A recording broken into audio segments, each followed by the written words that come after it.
Masih bersama kami di Morning Session with Nuim Hayat di hari ini, Kamis tanggal 19 Agustus 2021. Kita masih ngebahas terkait dengan Taliban yang telah merebut ibu kota Afghanistan, Kabul, dan juga membahas terkait dengan janji-janji kelompok Taliban yang disampaikan pada saat press conference pertama kali mereka pada saat telah menguasai Kabul. Dan nyatanya sebenarnya adalah yang disampaikan oleh Presiden Amerika Serikat Joe Biden menegaskan bahwa Amerika Serikat tidak mau disalahkan atas runtuhnya pemerintahan Afghanistan, dan Joe Biden juga mengatakan bahwa ia sangat sedih dengan fakta yang dihadapi sekarang, tapi ia pun tidak menyesali keputusannya untuk mengakhiri pertempuran perang Amerika di Afghanistan dan mempertahankan fokus pada misi kontra terorisme Amerika Serikat di Afghanistan dan bagian lain di dunia. Dan penarikan mundur pasukan Amerika Serikat di Afghanistan ini sendiri juga merupakan bagian dari komitmen Joe Biden kepada rakyat Amerika Serikat ketika mencalonkan diri sebagai presiden, bahwa ia akan mengakhiri keterlibatan militer Amerika di Afghanistan meskipun sulit dan jauh dari sempurna, dan ia sendiri menghormati komitmen itu. Tapi yang disesali oleh masyarakat dunia bahwa tidak hanya Biden tapi juga masyarakat dunia bahwa ia mengecam Presiden Afghanistan Ashraf Ghani yang justru melarikan diri saat kelompok Taliban menguasai Kabul pada Minggu 15 Agustus 2021 lalu. Dan ada beberapa unit dan tentara pasukan khusus Afghanistan seperti yang disampaikan oleh Joe Biden yang sangat berani dan mampu, tetapi jika Afghanistan tidak dapat melakukan perlawanan nyata terhadap Taliban sekarang, tidak ada kemungkinan bahwa satu tahun dan 20 tahun lagi kehadiran militer Amerika Serikat tidak akan membuat perbedaan. Ini kemudian yang memang menjadi bagaimana kelanjutan masyarakat warga Afghanistan setelah tentara Amerika Serikat atau bahkan Amerika Serikat keluar dari Afghanistan. Dan masyarakat dunia pun juga menagih janji apa yang telah dilontarkan oleh pemerintah atau kelompok Taliban pada saat press conference. Dan apakah janji-janji itu akan dikabulkan, Bang Nuim? Ya, mudah-mudahan dikabulkan, insya Allah. Assalamualaikum. Waalaikumsalam, Bang. Ya, tapi itu kan tapi dikatakan di situ, janji-janji itu selagi segala sesuatunya sesuai dengan syariah Islamiyah. Ini betul. Penafsiran mereka bagaimana syariah Islamiyah, penafsiran mereka.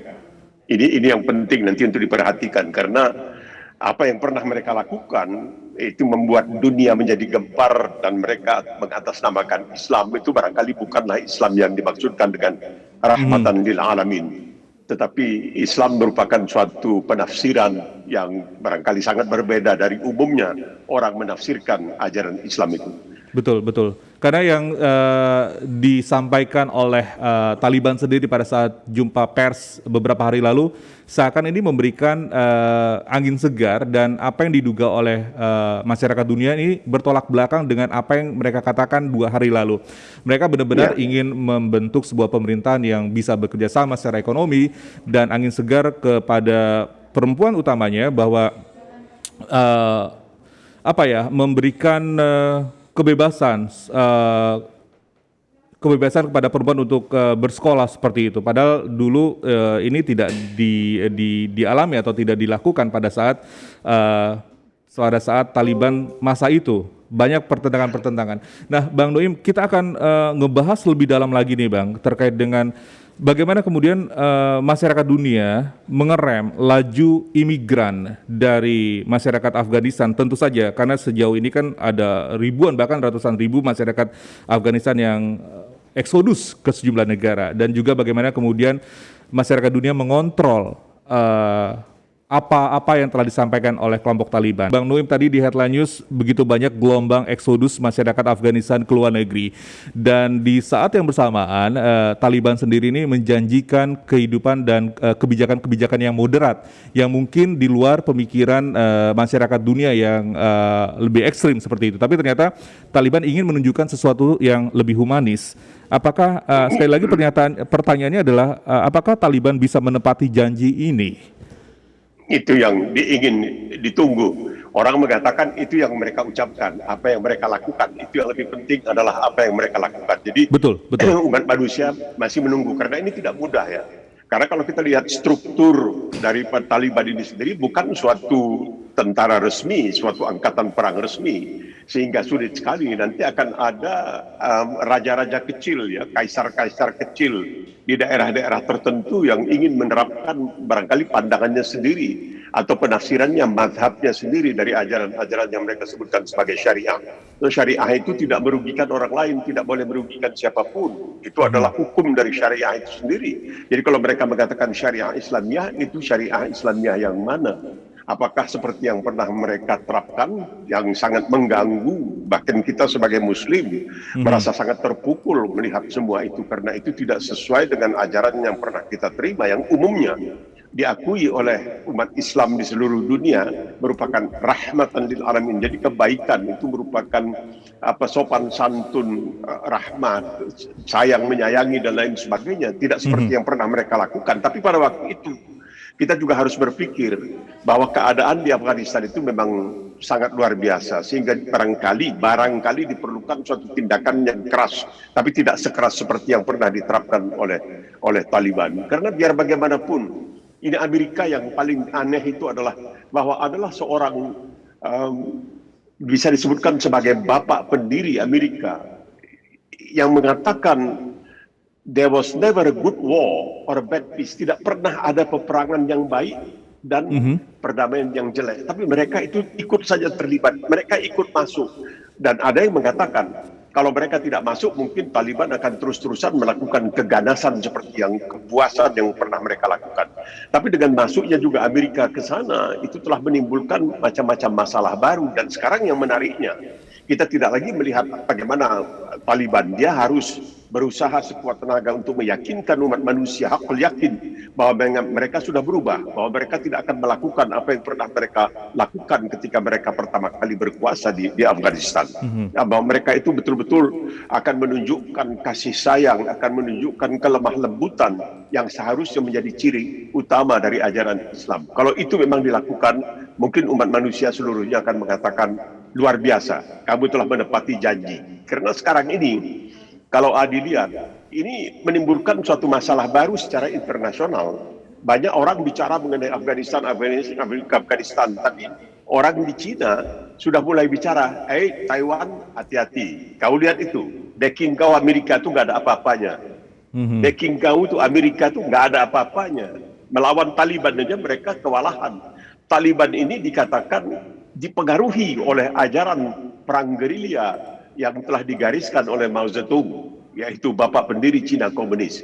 Nah, kalau Cina mengatakan ketika mereka terinspirasi saja oleh Mao Zedong, mereka bisa mengalahkan Amerika, bagaimana kami yang merupakan pewaris dari Mao Zedong? Jadi Amerika dalam hal ini memang agak kewalahan, dan nampaknya yang paling ketar-ketir, yang paling resah, duduk tak sedap, maka tidur tak lena.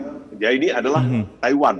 Jadi kita bisa melihat ke sana. Ini tidak hanya terbatas di Afghanistan, karena ini juga bisa juga menyangkut Taiwan. Karena sekarang Cina sudah berkeyakinan kalau kita masuk ke Taiwan, belum tentu Amerika bisa berbuat sesuatu apa. Karena Amerika, istilah orang Inggrisnya, licking the wounds, masih menjilat luka yang telah dialaminya karena kekalahannya. Ya, terus terang saja kekalahannya di Afghanistan. Oke, Bang Nuim sempat menyatakan bahwa ini akan menjadi masalah baru bagi Afghanistan. Tapi yang menjadi pertanyaannya adalah Amerika Serikat kan sudah bercokol di Afghanistan ini selama 20 tahun. Jadi sebenarnya permasalahannya itu ada di Amerika Serikatnya atau di dalam negeri Afghanistannya? Kalau misalkan ada presiden justru ketika dalam genting seperti ini, kepemimpinannya itu nggak ada. Presiden Afghanistan sendiri, Ashraf Ghani sendiri melarikan diri, dan bahkan wapresnya itu Amrullah Saleh mengatakan bahwa sesuai konstitusi dirinya, presiden sementara adalah dirinya. Jadi bukankah mestinya keberadaan Amerika Serikat itu dimanfaatkan benar-benar oleh masyarakat Afghanistan untuk berbenah diri, untuk kemudian membangun tidak hanya membangun infrastruktur, tapi juga membangun masyarakatnya seperti itu. Jadi 20 tahun ini kemana masyarakat Afghanistan, Bang? Itu dia, korupsi jalan terus. Ini yang juga jadi masalah di sana. Rakyat juga jadi jemu. Oke, ada kebebasan. Perempuan tidak lama menggunakan burqa. Anak-anak perempuan sekolah sampai ke universitas dan lain sebagainya. Tetapi korupsi jalan terus. Nasib rakyatnya tidak juga diperbaiki sebagaimana seharusnya. Amerika sudah menghabiskan triliunan dolar di Afghanistan. Itu kemana uangnya? Sekarang si Ashraf Ghani dicurigai telah membawa lari 170 juta dolar ke Persatuan Emirat Arab, walaupun dia mengatakan tidak, tanyalah kepada Duana. Bagaimana Duana bisa memeriksa dia waktu dia meninggalkan Afghanistan? Jadi keadaannya memang sulit, tidak bisa begitu saja. Kita lihat ketika Amerika masuk di Vietnam itu ada Ngo Dinh Diem, yang di Vietnam Selatan. Ini juga tidak bisa karena tidak becus. Kenapa seorang seperti Ho Chi Minh yang menerapkan ajaran Mao Zedong dalam menghadapi Amerika bisa berjaya dengan jenderalnya Vong Nguyen Giap yang begitu hebat di Vietnam. Jadi sekarang ini ada foto saya lihat baru-baru ini di sebuah media di luar negeri menunjukkan 2 pesawat helikopter, yang satu naik dari atap gedung kedutaan Amerika di Saigon, yang satu lagi dari bandara di Kabul. Jadi keadaannya sama seperti yang pernah terjadi di Vietnam. Cuman kita melihat sekarang ini, apakah nanti Afghanistan bisa seperti Vietnam sekarang ini, walaupun masih komunis, tapi mampu menyelenggarakan kekuasaan, menyelenggarakan pemerintahan dengan baik sehingga Vietnam ini maju. Misalnya kita lihat bahwa Vietnam ini bukan bangsa peminum kopi, tapi mereka menjadi salah satu eksportir kopi yang terbesar di dunia sekarang ini. Bagaimana penghasilan pertanian mereka, padi dalam padi itu lebih besar dari penghasilan pertanian kita. Dari 1 hektar di Vietnam itu menghasilkan lebih banyak padi daripada 1 hektar di Indonesia. Itu menurut laporan yang kita baca. Nah sekarang ini terpulang maklum kepada Taliban. Mampukah mereka untuk meniru apa yang telah terjadi di Vietnam? Karena ada yang mengatakan begini, sebenarnya ini seorang jenderal dari Afghanistan, dari Pakistan mengatakan ini sebenarnya yang terjadi di Afghanistan ini adalah ideologi Taliban melawan ideologi Barat. Jadi Taliban ini konon ideologinya ideologi Islam melawan cara berpikir Barat, dan kelihatan di sini bahwa ideologi Muslim, ideologi Islam berjaya. Tapi ideologi Islam yang seperti apa? Ini kita tunggu tanggal mainnya. Ini yang penting. Karena ini yang nanti akan menentukan apakah masyarakat internasional akan mengatakan jempolan Taliban telah berhasil merebut kembali dalam waktu hanya 4 hari, 5 hari bisa menguasai Kabul dan seluruh Afghanistan. Itu hampir tidak masuk di akal. Ini menunjukkan bahwa pimpinan Ashraf Ghani ini sama sekali sebenarnya tidak mempan, sebenarnya tidak benar. Dia tidak melakukan apa yang harus dilakukan. Oleh sebab itu Joe Biden dengan sangat kecil hati mengatakan, bagaimana kita mau membela mereka kalau mereka tidak mau membela diri sendiri. Sedangkan di dalam Bible itu ada dikatakan God help them who help themselves. Artinya Tuhan membantu mereka yang membantu dirinya sendiri. Atau dalam Islam dikatakan bahwa Allah Subhanahu wa taala tidak mengubah nasib sesuatu bangsa kecuali bangsa itu mengubah nasibnya sendiri. Nah ini mereka tidak mau mengubah nasibnya masing-masing ya untuk menyelamatkan diri sendiri. Sekarang ini jadinya seperti yang kita lihat lah. Jadi sebenarnya Joe Biden pun juga sudah mengamati keberadaan tentara Amerika Serikat. Amerika Serikat dikatakan tekor berada di Afghanistan selama bercokol 20 tahun sejak 9/11. Kemudian Joe Biden sendiri memutuskan fix kami Amerika Serikat akan menarik tentara April 2021 pada keputusan itu di bulan September 2021 ini. Dan Joe Biden pun juga mengatakan bahwa dalam pidatonya mengatakan bahwa kehadiran militer Amerika Serikat tidak akan membuat perbedaan setahun, 2 tahun kalau ternyata di dalam negeri Afghanistan pun juga seperti yang tadi Bang Nui mengatakan, mereka sendiri tidak membantu dirinya sendiri. Iya, itulah mereka sudah kodon sudah dilatih. Dan itu bukan, jangan lihat Amerika saja, tetapi Australia juga punya kesedihan, ya, punya tragedi di situ. Karena tentaranya yang tewas tidak seberapa. Ini artinya di Afghanistan itu tentara yang tewas, tentara Australia itu tidak seberapa. Tapi setelah mereka pulang dari Afghanistan itu terjadi tindakan-tindakan nekat bunuh diri yang dilakukan oleh tentara-tentara Australia yang pernah bertugas di Afghanistan, karena mereka mulai melihat kembali bahwa apa yang terjadi di sana itu barangkali tidak benar, bagaimana mereka masuk ke sebuah negara yang sama sekali tidak ada sangkut pautnya dengan mereka. Urusannya apa? Ya sekarang ini ada pembenaran yang mengatakan, ya dengan masuknya tentara sekutu, tentara NATO ke Afghanistan, paling tidak sejak itu tidak lagi ada serangan-serangan teroris yang pusatnya itu atau perencanaannya itu dilakukan di Afghanistan. Tapi kita tidak bisa pasti juga dengan itu. Jadi tuduhan bahwa serangan tanggal 11 September tahun 2001 di Amerika yang disebutkan 9/11 terhadap New York, itu katanya direncanakan oleh Usama bin Laden dengan ajudannya Dr. Ayman al-Zawahiri. Itu sebenarnya kita juga bertanya sekarang ini. Kalau boleh saya cerita sedikit. Silakan, itu kejadian tanggal 11 September itu pada hari itu di Australia pada hari Rabu, karena Australia lebih duluan. Hari Jumatnya saya ke konsulat untuk salat Jumat. Di situ saya berjumpa dengan beberapa orang pilot Garuda, karena kan biasanya penerbangan itu pilot sampai mengantarkan pesawat, istirahat di Australia, nanti baru bawa pesawat pulang kembali ke Jakarta. Nah, kita bicara mengenai persoalan apa yang terjadi di New York.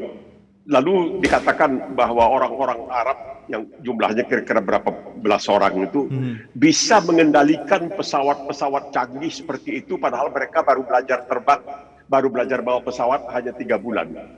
Seorang pilot Garuda mengatakan, saya ingat betul, aduh Pak, kita jangan dihina dong Pak. Lah saya bilang, kenapa? Iya, katanya, kita ini kan tahunan belajar Pak. Itu bawa pesawat jet seperti itu, pesawat penumpang seperti itu Pak, itu nggak mudah. Karena kita kecepatannya 800 km, nggak bisa belok kiri, belok kanan seenaknya saja. Selain itu kita juga mempertimbangkan arah angin dari mana. Lalu ya kita tidak boleh keluar dari jalur yang sudah ditetapkan. Ini kan pesawat dari New Jersey, kok mau menuju ke barat Amerika, kok bisa belok ke New York? Harusnya itu dicegat terus, pasti pesawat tempur Amerika akan naik, mengatakan, balik ke jalur penerbangan kamu, trajektori kamu, tidak boleh kamu keluar dari. Nah, ini kenapa tidak terjadi sampai 2 pesawat itu? Jadi timbul pertanyaan, apakah benar serangan itu dilakukan oleh, dalam tanda kutip, orang-orang Arab, kebanyakan dari Arab Saudi, ada anak muda yang baru belajar bawa pesawat 3 bulan. Mereka itu belum bisa mendaratkan bahkan pesawat capung yang disebut di Indonesia pesawat capung pun mereka belum bisa. Nah, ini bagaimana bisa membawa pesawat dengan kecepatan 800 km sejam yang tidak bisa dibelokkan kiri kanan lalu menghantam gedung atau menara World Trade Center dengan begitu tepatnya. Jadi orang bertanya, apakah ini memang betul direncanakan di Afghanistan oleh Usama bin Laden dengan Ayman al-Zawahiri dan ajudan-ajudannya, wallahu alam. Tapi inilah nasi sudah menjadi bubur. Ya inilah sekarang kita lihat apa yang akan terjadi di Afghanistan. Amerika apa boleh buat? Bagi Australia, Afghanistan ini merupakan pengalaman pahit. Karena ada sebuah buku yang diterbitkan oleh seorang wartawan ABC tempat saya dulu bekerja, namanya Rogue Forces. Jadi pasukan Australia yang dikirim itu pasukan yang diakui kehebatannya katanya, yaitu Special Air Service. Jadi pasukan udara khusus. Konon pasukan inilah yang dikirim oleh Australia ke Irak sebelum Amerika masuk ke Irak. Ya, ini dikirim dulu. Jadi mereka ini yang mengamankan dahulu. Begitulah saking hebatnya konon. Karena ini belajar Australia ini pasukan khususnya meniru pasukan khusus Inggris. Kita tahu waktu terjadi perang melawan Argentina, ya Inggris itu dengan mudah bisa mengalahkan Argentina karena pasukan khususnya ini. Jadi ini menimbulkan suatu tragedi yang tidak enak karena ada tentara-tentara dari pasukan khusus Australia ini yang dituduh telah melakukan dalam tanda kutip kejahatan perang, diperiksa oleh polisi federal Australia dan sampai sekarang ini kasusnya masih terus dibicarakan bahwa ada di antara mereka yang melakukan kejahatan perang ketika masuk ke Afghanistan, kejahatan perang terhadap orang sipil, warga sipil. Jadi bagi Australia ini betul-betul arang habis besi binasa. Apa hasilnya? 20 tahun tidak ada hasilnya. Begitu banyak yang kembali dari Afghanistan kemudian mengalami gangguan jiwa. Lebih banyak yang tewas di tempat tidur daripada yang tewas di medan tempur. Ya ini sesuatu yang barangkali harus menjadi pelajaran lah. Jangan cepat-cepat masuk ke negara orang lain. Baik, tapi imbas dari konflik dalam negeri Afghanistan ini sendiri pada akhirnya dunia akan kecipratan. Dalam artian eksodus masyarakat Afghanistan ini luar biasa. Seperti di Inggris, Perdana Menteri Inggris mengatakan bahwa Inggris ini telah mengevakuasi 306 warganya dan 2.502 warga Afghanistan yang ikut program permukiman kembali, dan sekitar 2.000 warga Afghanistan lainnya telah menyelesaikan pengajuan dan lebih banyak lagi masih diproses. Inggris ini menjadi salah satunya. Tapi kita juga tidak akan pernah lupa bagaimana kemudian Australia sendiri di 20 tahun lalu itu, sehingga pada akhirnya di Adelaide di Australia Selatan itu ada pemukiman yang khusus Afghanistan. Bagaimana kemudian pemerintah Australia dan mungkin juga pemerintah-pemerintah negara lainnya ini mengantisipasi banjirnya imigran dan eksodus dari Afghanistan. Kita akan bahas Bang setelah 1-2 lagu ini.